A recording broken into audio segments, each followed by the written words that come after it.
Wish you all a very happy day, students. Today we will see Unit 5, Chapter 15, Recent Trends in Marketing. So first we will see the recent trends in marketing. Directly we'll be getting into the lesson. The market scenario in the world today is changing very rapidly. The boundaries of the nation are disappearing for exploiting the opportunities of business. So as the marketing area is becoming wider and wider and it is growing very fast, the exploitation is also keeping on growing. So this is going to create a lot of opportunities for the business, but still it is making the people fool sometimes also.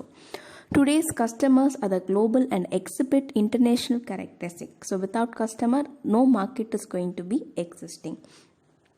Because of the development of information technology, rapid means of transportation, liberalization and mobility are the fast varying, and so are the fortunes of various organizations. So development எப்படி வருதுன்னு பார்த்திங்கன்னா, it is because of the information IT, அது மட்டும் இல்லாமல் transportation, liberalisation. So இந்த மாதிரி நிறைய விஷயங்களில் சேஞ்சஸ் இருந்துக்கிட்டே இருக்கும்போது ஸோ ஃபுல் அண்ட் ஃபுல் எல்லா விதத்துலேயுமே வந்து டெவலப்மெண்ட்ஸ் நமக்கு தெரிஞ்சுக்கிட்டு தான் இருக்குது. In the globalized business environment, the marketer must move goods faster and quicker to satisfy the consumer needs and wants by serving the best quality of goods and services. So, lot of technology, நிறைய transportation, நிறைய liberalisation, நிறைய லிபரலான rules எல்லாமே இருக்கும் போது goods ரொம்ப ஈஸியாக transfer பண்ணலான்ற thought consumer கிட்ட இருக்குது. ஸோ இதை கண்டிப்பாக அடாப்ட் பண்ணிவிட்டு ஒரு பிஸ்னஸ் என்வரான்மெண்ட் ஆக்ட் ஆனால் மட்டும்தான் நம்மளால் கன்சியூமர்ஸை ஸ்டேபிளாக வச்சுருக்க முடியும். ஸோ அப்போ தான் வந்து அவங்க குவாலிட்டி குட்ஸ் ப்ளஸ் சாட்டிஸ்ஃபேக்ஷன் அவங்களுக்கு கிடைக்குதுன்னு பிலீவ் பண்ண ஸ்டார்ட் பண்ணுவாங்க. ஸோ இதுக்காக மார்க்கெட்டர்ஸ் என்ன பண்ண ஆரம்பித்தாங்கன்னா, therefore marketers are shifting from transaction thinking to relationship building and also focusing on the lifelong customers. So just like that, ஒரு கஸ்டமர்னு ஒருத்தர் இருந்தால் போதும் அப்படின்ற ஒரு தாட்டை மீறி லைஃப் லாங் அந்த கஸ்டமர் என்னோட ப்ராடக்டை மட்டுமே கன்சியூம் பண்ணணும், நல்ல ஒரு ரிலேஷன்ஷிப்பை க்ரியேட் பண்ணணும் அப்படிங்கிற மாதிரி ஸ்டெப்ஸ் எடுக்க ஆரம்பித்தாங்க. So marketer has given more emphasis on the நோஷன்னா அதனுடைய goal, offer more or less, more for less, நிறைய கொடுங்க பட் லெஸ்ஸான விலைக்கு, கம்மியான விலைக்குன்ற மாதிரி ஸ்டார்ட் பண்ணாங்க.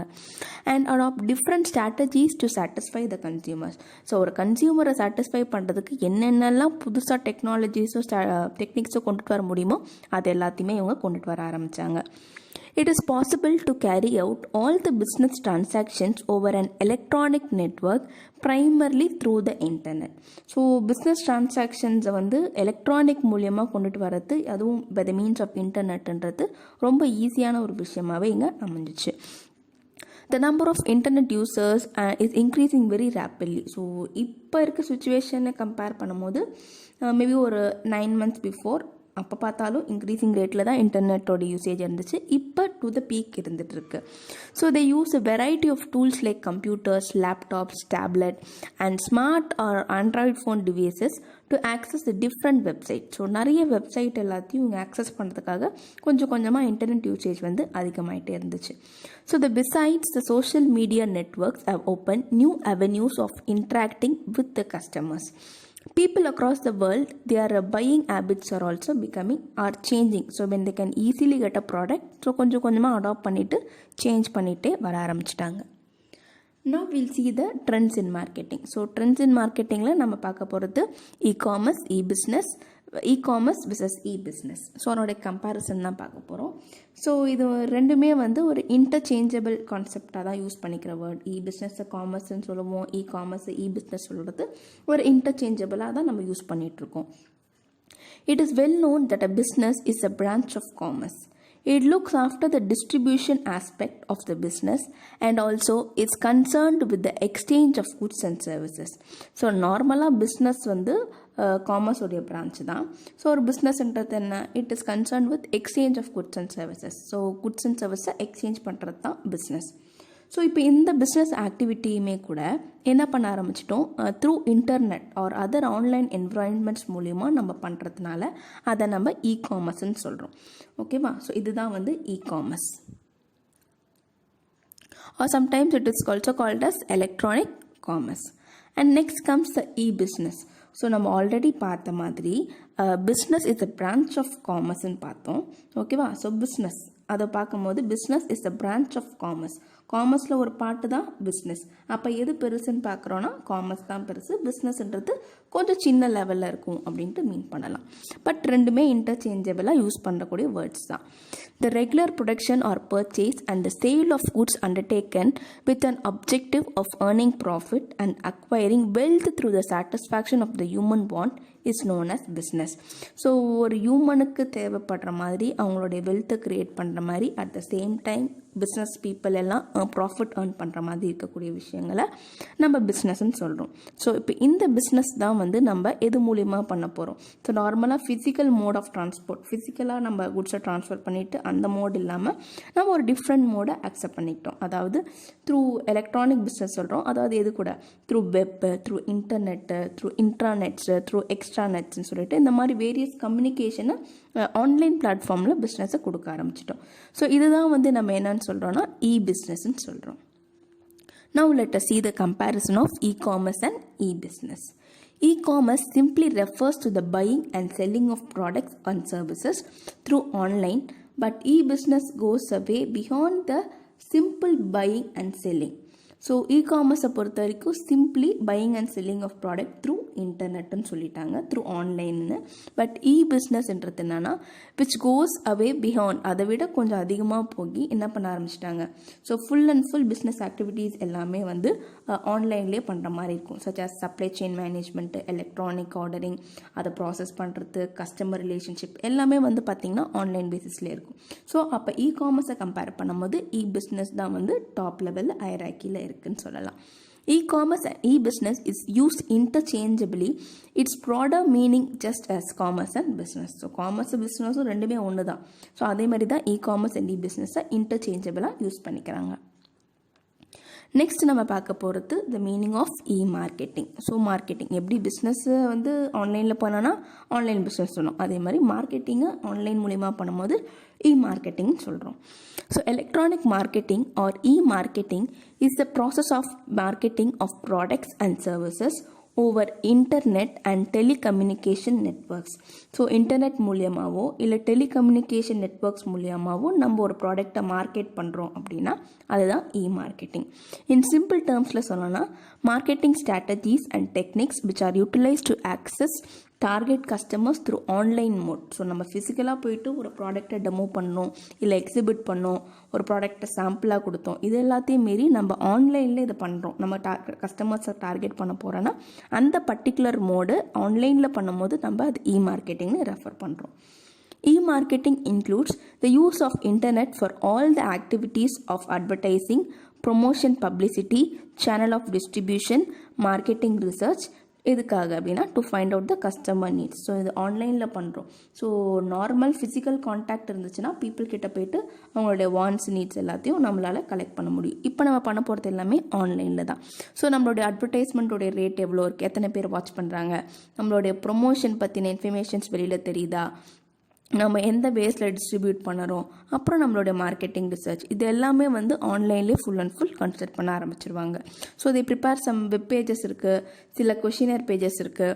நீங்கள் பார்த்தீங்கன்னா ஒரு ப்ராடக்ட்டை பர்ச்சேஸ் பண்ணோடனே ஃபீட்பேக் பேஜ்னு க்ரியேட் ஆகும், இல்லை கொஷினர். நீங்கள் நார்மலாக ஒரு வெப்பில் ஏதாச்சும் ஒன்று தேடிட்டு இருக்கும்போது அந்த ப்ராடக்ட் ரிலேட்டடாக இது உங்களுக்கு சாட்டிஸ்ஃபை ஆகியிருக்கா, இந்த ப்ராடக்ட்டை ப்ரிஃபர் பண்ணுவீங்க, அந்த மாதிரி ஒரு சில விஷயங்கள் எல்லாமே மார்க்கெட்டிங் ரிசர்ச்சுக்கு யூஸ் ஆகக்கூடிய ஃபேக்ட்ஸ் தான். Electronic marketing is interchangeably used to mean online marketing, web marketing, internet marketing and digital marketing. So இது எத்தனையோ விதமாக சொல்லலாம். எது ஆன்லைனில் பண்ணாலும் மார்க்கெட்டிங் இ-மார்க்கெட்டிங் தான், வெப் மூலியமா, இன்டர்நெட், இது எல்லாமே வந்து எல்லா வேர்ட்ஸுமே வந்து இன்டர்சேஞ்சபிள். இ-மார்க்கெட்டிங்கோட டெஃபினிஷன்: E-marketing is achieving marketing objectives through the use of digital technologies like internet, world wide web, email, wireless media and management of digital customer data and electronic customer management system which is called as ECRM. So ஏதாவது ஒரு marketing strategy, ஏதாவது ஒரு marketing ஸ்ட்ராட்டஜியை ஏதோ digital technologies மூலியமாக, அதாவது இன்டர்நெட்டோ, world wide வெப்போ, email, wireless media, இந்த மாதிரி நம்ம மக்கள்கிட்ட, கன்சியூமர் கிட்ட கொண்டுட்டு போகும்போது அந்த பர்டிகுலர் டேர்ம்ஸை வந்து நம்ம இ-மார்க்கெட்டிங் டிஃபைன் பண்ணுறாங்க. So what are the objectives of e-marketing? என்ன பெரிய அப்ஜெக்டிவ்ஸ் இருக்க போகுது? ஸோ அவங்களோட மார்க்கெட் ஷேரை எக்ஸ்பேண்ட் பண்ணணும். ஸோ ரொம்ப ஈஸியாக ஃபிசிக்கலாக போய்ட்டு நான் பப்ளிக்கை காண்டாக்ட் பண்ணும்போது மினிமம் 2000 இல்லை ஒரு நாளைக்கு 250 இல்லை 300 அந்த மாதிரி தான் என்னால் ரீச் பண்ண முடியும். ஸோ அதுவுமே டார்கெட் டேக்கு கண்டிப்பாக ப்ரிஃபரன்ஸ் மாறும். பட் ஆன்லைனில் இருக்கும்போது ஒரு வெப்சைட்டை ஒரு நாளைக்கு ஒரு நிமிஷத்தில் எத்தனையோ நம்பர் ஆஃப் மெம்பர்ஸ் பார்ப்பாங்க. ஸோ அந்த மார்க்கெட்டோட எக்ஸ்பேன்ஷன்ன்றது ரீச் அதிகமாக இருக்கும்ன்றதுனால தான் நம்ம ஆன்லைனில் சூஸ் பண்ணியிருக்கோம். Next reduction of distribution and promotional expenses. So once நான் ஆன்லைனில் க்ரியேட் பண்ணிட்டேன்னா அந்த ப்ராடக்ட்டில் வேரியேஷன் வர வரைக்கும் நான் சேம் ஆடையோ இல்லை சேம் அட்வர்டைஸ்மெண்ட்டையோ நான் அகெயின் அண்ட் அகெயின் யூஸ் பண்ணிக்கலாம். ஸோ என்னோட காஸ்ட், ப்ரொமோஷனல் காஸ்ட்டோ இல்லை சாம்பிள் டிஸ்ட்ரிபியூட் பண்ணுறதோ, ஒரு ப்ராடக்ட் எடுத்துகிட்டு போய்ட்டு எக்ஸிபிட் பண்ணி அதுக்காக நான் பண்ணக்கூடிய செலவுகள் எல்லாமே இங்கே ரெடியூஸ் ஆகும். Next achieving higher brand awareness. ஒரு ப்ராடக்ட் இருக்கிறதுலே சூப்பரான ஒரு ப்ராடக்ட்னா அதை பற்றின அவேர்னஸை அதிகமாக க்ரியேட் பண்ணுறதுக்கு இந்த மார்க்கெட்டிங், அதாவது ஆன்லைன் மார்க்கெட்டிங் ஹெல்ப்ஃபுல்லாக இருக்கும். Strengthening data base. ஸோ நம்மக்கிட்ட இருக்கக்கூடிய டேட்டாஸ் கண்டிப்பாக நேரில் பார்க்கும்போது ஒரு ப்ராடக்ட் டிஸ்பிளே பண்ணும்போது கேட்கக்கூடிய கேள்வியும் ஆன்லைனில் கேட்கக்கூடிய, நம்ம பார்க்காமலே நம்ம அந்த ப்ராடக்டை டச் பண்ணி ஃபீல் பண்ணலை, ஸோ அப்போ கேட்கக்கூடிய கேள்விகள் கண்டிப்பாக அதிகமாக தான் இருக்குது. ஏன்னா அவங்களுக்கு அதனுடைய சாட்டிஸ்ஃபேக்ஷனும் அதில் ஒரு நல்ல ரெப்யூட்டேஷனும் அவங்களுக்கு கிடைக்கணும். அது வரைக்கும் அவங்க நல்ல ஒரு டேட்டா பேஸ் ஸ்ட்ரென்தனிங், அவங்க சைடில் எந்த அளவுக்கு ஸ்ட்ரென்த்தாக இருந்தால் மட்டும்தான் திருப்பி ஆன்லைன் பர்ச்சேசிங்ன்றது நடக்கும். ஸோ அவங்களோட டேட்டா பேஸ் எல்லாமே இங்கே ரொம்ப ஸ்ட்ராங்காக இருக்கும். And next comes the advantages of e-marketing. So நமக்கு இங்கே என்னென்னலாம் advantages? So any time market. So 24/7 நம்மளால் என்ன ப்ராடக்டை எப்போ வேணால் பர்ச்சேஸ் பண்ண முடியும். ஏன்னா நார்மல் ஷாப்பை பொறுத்த வரைக்கும் ஒரு டைம் லிமிட் இருக்குது. பட் ஆன்லைனில் அந்த மாதிரி எந்த ஒரு ரெஸ்ட்ரிக்ஷனும் கிடையாது. So consumer can shop or order the product any time from anywhere. So எப்போ வேணால் எங்கேருந்து வேணால் என்ன பண்ணிக்கலாம், ஒரு ப்ராடக்டை பர்ச்சேஸ் பண்ணிக்கலாம். So direct contact of the end consumer by the manufacturer cut down the sustainably intermediation cost. So டைரெக்டாக நம்மளால் இங்கே என்ன பண்ண முடியுதுன்னா, நம்ம நடுவில் எந்த ஒரு இன்டர்மீடியரியோ எந்த ஒரு மிடில்மேனோட ஆக்சஸும் இல்லாமல் டைரெக்டாக ஃபேக்ட்ரியிலேருந்து ப்ராடக்டை மேனுஃபேக்சர்கிட்டேருந்தே பர்ச்சேஸ் பண்ணும்போது இந்த இன்டர்மீடியராக வரக்கூடிய அவங்களுக்கு செலவு பண்ணக்கூடிய காஸ்ட்டுங்கிறது ரெடியூஸ் ஆகுது. அப்போ ப்ராடக்டோட காஸ்ட்டும் கண்டிப்பாக கட் ஆகும். Thus products bought through e-marketing become cheaper.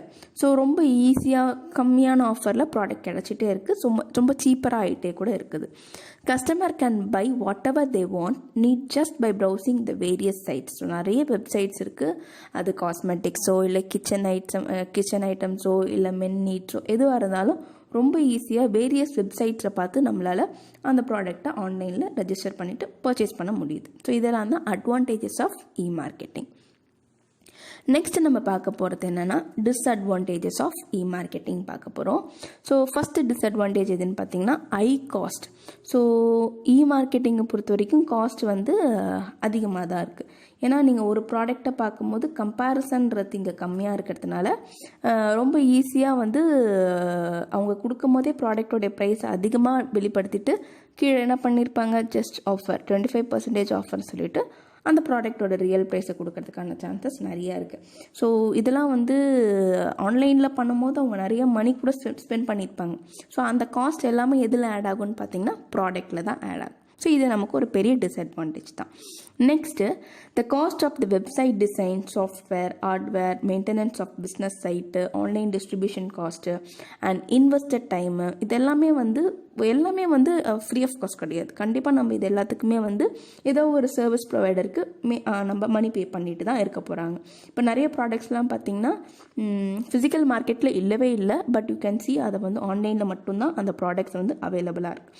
So அந்த மாதிரி ஃபுல் அண்ட் ஃபுல் ஆன்லைன்லேயே எல்லாமே பண்ணும்போது அதுக்கான டிசைனிங், சாஃப்ட்வேர், அவங்க யூஸ் பண்ணக்கூடிய எல்லா டூல்ஸுக்குமே கண்டிப்பாக காஸ்ட் இருக்கும். அந்த காஸ்ட்லாம் எப்படி ப்ராடக்ட் மேலே திணிக்க தான் படுவாங்க. கண்டிப்பாக எப்படி ஃபிசிக்கலாக ப்ராடக்ட்டை ஒரு இடத்துலேருந்து இன்னொரு இடத்துக்கு ட்ரான்ஸ்போர்ட் பண்ணும்போது ஷிப்பிங் காஸ்ட்னு ஒன்று ஆட் பண்ணுறோமோ, அதே மாதிரி ப்ராடக்ட்டை ஃபுல் அண்ட் ஃபுல் ஆன்லைனில் கொண்டுட்டு வரும்போது அதுக்கு ரிலேட்டடாக இருக்கக்கூடிய எக்ஸ்பென்ஸ் எல்லாமே கண்டிப்பாக ப்ராடக்டோட தான் ஆட் ஆகும். It is not suitable for small size business and also deters the customers from buying who lives in long distance. So சின்னதாக இருக்குது கடை அப்படின்னு சொல்லிட்டு அந்த இடத்துல நம்ம வாங்கக்கூடாது, அந்த மாதிரி ஒரு ரெஸ்ட்ரிக்ஷன்லாம் இல்லாமல் எவ்வளோ தூரம் இருந்தாலும் நம்மளால் ஒரு ப்ராடக்டை போயிட்டு வாங்க முடியுது. ஸோ சின்ன ப்ராடக்ட்டு கூட ஈஸியாக நமக்கு கிடைக்குது. பட் லாங்கர் டிஸ்டன்ஸ்லேருந்து வரும்போது நமக்கு அது சூட்டபிளாக இருக்குமா அப்படின்றது நம்மளால் கண்டுபிடிக்க முடியாது. ஒரு நல்ல பிராண்டு ப்ராடக்டாக இருந்தால் ஓகே. ஸ்மால் சைஸில் இருக்கக்கூடிய பிஸ்னஸ் ப்ராடக்ட் ரொம்ப தூரத்துலேருந்து வாங்கும்போது நமக்கு சூட்டபிளாக இருக்குமாங்கிறது ஒரு சின்ன ஒரு கொஷின் மார்க் இருக்குது. While the number of customers are continuously growing, companies hardly update the information on the website. So இருக்க நம்பர் ஆஃப் கஸ்டமர்ஸ் வந்து ஆன்லைன் பர்ச்சேசிங் அந்த ரேட் வந்து இன்க்ரீஸ் ஆக அந்த கம்பெனி, அதாவது அந்த ப்ராடக்ட்டை டிஸ்பிளே பண்ணக்கூடிய கம்பெனி இன்ஃபர்மேஷனை அப்டேட் பண்ணிகிட்டே இருப்பாங்க. ஸோ அது உண்மையானதாக இருக்குமா அப்படின்னு கேட்டால் அதுவும் ஒரு கொஷின் மார்க் தான். So many buyers are suspicious about the security of the internet. So நிறைய பேர் பையர்ஸ், ஸோ நம்மளே போய்ட்டு கிரெடிட் கார்டு யூஸ் பண்ணுறோம், இல்லை நம்மளோட டெபிட் கார்டுங்கிறது ஓகே, பட் எதுவாக இருந்தாலும் காஸ்ட்டு தானே. ஸோ கிரெடிட் கார்டு யூஸ் பண்ணியோ இல்லை டெபிட் கார்டு யூஸ் பண்ணியோ ஒரு ப்ராடக்ட்டை பர்ச்சேஸ் பண்ணும்போது நம்மளுடைய கார்டு டீட்டெயில்ஸ்லாம் அங்கே கொடுக்கும்போது அது மூலயமா மிஸ்யூஸ் ஆகுமா அப்படிங்கிற ஒரு பயமும் நமக்கு இருக்குது. ஸோ இதெல்லாம் தான் disadvantages of e-marketing. And next comes difference between e-market versus traditional market. So normal market ட்ரெடிஷ்னலாக இருக்கக்கூடிய ஒரு கடையும் இ-மார்க்கெட்டிங் ஆன்லைனில் போய்ட்டு நம்ம பர்ச்சேஸ் பண்ணக்கூடிய விஷயமும் ஒன்றா, அந்த மார்க்கெட்டிங் ரெண்டுமே ஒன்றா இருக்கா அப்படின்ட்டு நம்ம இப்போ கம்பேரிசனில் பார்க்க போகிறோம். ஸோ ஃபஸ்ட்டு நம்ம இ-மார்க்கெட்டிங் பார்ப்போம். ஸோ அதாவது online marketing. It is very economical and pastor way to promote the product. So ரொம்ப ஈஸியாக இன்றைக்கி நைட்டு தான் நான் ஒரு ப்ராடக்ட்டை ப்ரொடியூஸ் பண்ணியிருக்கேன். நைட்டுக்குள்ளே என்னால் அந்த ப்ராடக்ட் பற்றின இன்ஃபர்மேஷனை அட்லீஸ்ட் மினிமம் ஒரு 10,000 மெம்பர்ஸ்க்காச்சும் ரீச் பண்ண வைக்க முடியும்.